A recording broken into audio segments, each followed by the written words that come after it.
کیا دیوبندی وہابی کے اذان اور تکبیر سے نماز صحیح ہوتی ہے؟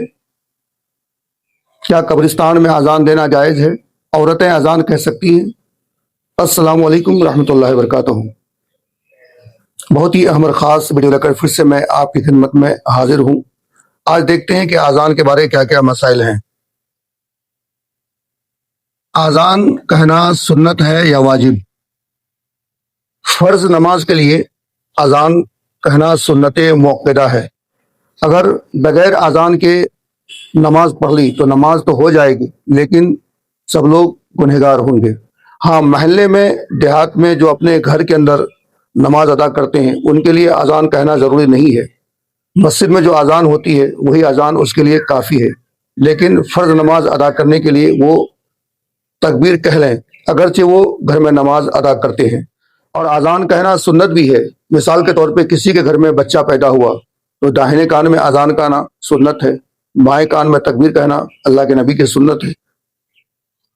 کوئی پریشانی آ جائے، راستہ آپ کو نہ ملے، طوفان ہو، آندھی ہو، یا کسی کے مکان میں آگ لگ جائے، بستی میں آگ لگ جائے، تو کسی پریشانی کے وقت اذان کہنا یہ کیا ہے؟ مستحب عمل ہے۔ کہیں گے تو آپ کو ثواب ملے گا اور پریشانیوں سے آپ کو نجات ملے گی۔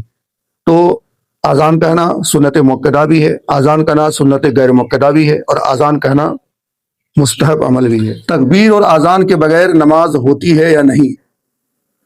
تو تکبیر اور اذان کے بغیر نماز مکروہ ہوتی ہے۔ بغیر اذان اور تکبیر کے نماز ادا کریں گے تو آپ کی نماز کیا ہو جائے گی؟ مکروہ ہو جائے گی۔ حالت ناپاکی میں اذان کہنا کیسا ہے؟ ناپاکی دو طرح کی ہوتی ہے۔ ایک ناپاکی وہ کہ غسل کے بغیر وہ پاک نہیں ہو سکتا، ایک ناپاکی وہ کہ وضو کے بغیر پاک نہیں ہو سکتا۔ تو جس کے اوپر وضو فرض ہو تو وہ اذان تو کہہ سکتا ہے، لیکن جس کے اوپر غسل فرض ہو وہ اذان نہیں کہہ سکتا۔ اگر نماز کے لیے اس نے اذان کہی ہے تو اس اذان کو دوبارہ پھر سے کہنا ضروری ہے۔ مردے کو دفن کرنے کے بعد قبرستان میں اذان کہنا کیسا؟ مردے کو دفن کرنے کے بعد قبرستان میں اذان کہنا بالکل جائز ہے۔ اس سے مردے کو سکون پہنچتا ہے، آرام ملتا ہے۔ اس مردے کو جو شیطان بہکانے والے ہوتے ہیں وہ شیطان وہاں سے دور بھاگ جاتا ہے۔ تو بالکل مردے کو دفنانے کے بعد آپ اذان کہہ سکتے ہیں، جائز ہے۔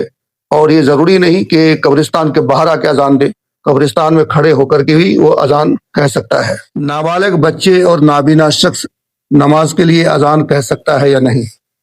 تو ایسا نابالغ بچہ ہے جو سمجھدار ہے، نماز وغیرہ کے مسائل کو جانتا ہے تو وہ بالکل اذان کہہ سکتا ہے۔ اور ایسا نابینا شخص جو ٹائم ٹیبل معلوم کر سکتا ہے یا کسی نے اس کو بتا دیا ہے تو وہ بھی اذان کہہ سکتا ہے، کوئی حرج کی بات نہیں ہے۔ عورتیں اذان کہہ سکتی ہیں یا نہیں؟ تو عورتیں نماز کے لیے اذان نہیں کہہ سکتی، نماز کے لیے وہ تکبیریں نہیں کہہ سکتی۔ ہاں، کوئی پریشانی آئے، کوئی مصیبت آئے، کوئی دکھ آئے تو درمیانی آواز میں، اس کی آواز باہر تک نہ جائے، بالکل درمیانی آواز کے ساتھ وہ اذان کہہ سکتی ہے، کوئی حرج نہیں ہے۔ کیا قضا نماز کے لیے تکبیر ضروری ہے؟ آپ قضا نماز پڑھتے ہیں تو کیا اس کے لیے تکبیر کہنا ضروری ہے؟ بالکل ضروری ہے، لیکن آپ مسجد میں قضا نماز ادا کرتے ہیں تنہا اکیلے تو آپ تکبیر نہیں کہیں گے، لیکن گھر میں آپ قضا نماز ادا کرتے ہیں تو تکبیر کہہ لیں۔ بغیر تکبیر کے بھی کوئی قضا نماز ادا کر لیتا ہے تو نماز ہو جائے گی، کوئی فرق نہیں پڑے گا۔ دیوبندی اور وہابی کے اذان سے نماز ہوتی ہے یا نہیں؟ دیوبندی اور وہابی نے اذان کہہ دی، آپ نے اسی کی اذان سے فرض نماز ادا کر لی تو نماز ہوگی یا نہیں؟ بالکل ہو جائے گی، کیونکہ اذان کہنا واجب بھی نہیں ہے، اذان کہنا فرض بھی نہیں ہے، اور شرائط نماز میں سے بھی نہیں ہے۔ لیکن کوئی شخص اگر بریلوی مسجد میں دیوبندیوں سے اذان کہلواتا ہے تو وہاں کے ذمہ دار جو بھی ہیں وہ گنہگار ہوں گے۔ چہرے پر داڑھی نہ ہو تو ان سے اذان کہلوانا، تکبیر کہلوانا کیسا ہے؟ چہرے پر داڑھی نہیں ہے تو اس کو گناہ الگ ملے گا۔ چہرے پر جو شخص داڑھی نہیں رکھتا ہے وہ گنہگار ہے، لیکن جس کے چہرے پر داڑھی نہ ہو اس نے اذان کہہ دی، تکبیریں کہہ دی تو نماز تو ہو جائے گی، لیکن اس سے نہ کہلوانا افضل ہے۔ جس کے چہرے پر داڑھی ہے وہ اذان کہے، وہ تکبیر کہے، یہی افضل طریقہ ہے۔ تو ویڈیو کیسی لگی بتائیے گا ضرور۔ اگر ویڈیو اچھی لگی ہے تو لائک کر دیجیے اور ثواب کی نیت سے لوگوں تک شیئر کر دیجیے۔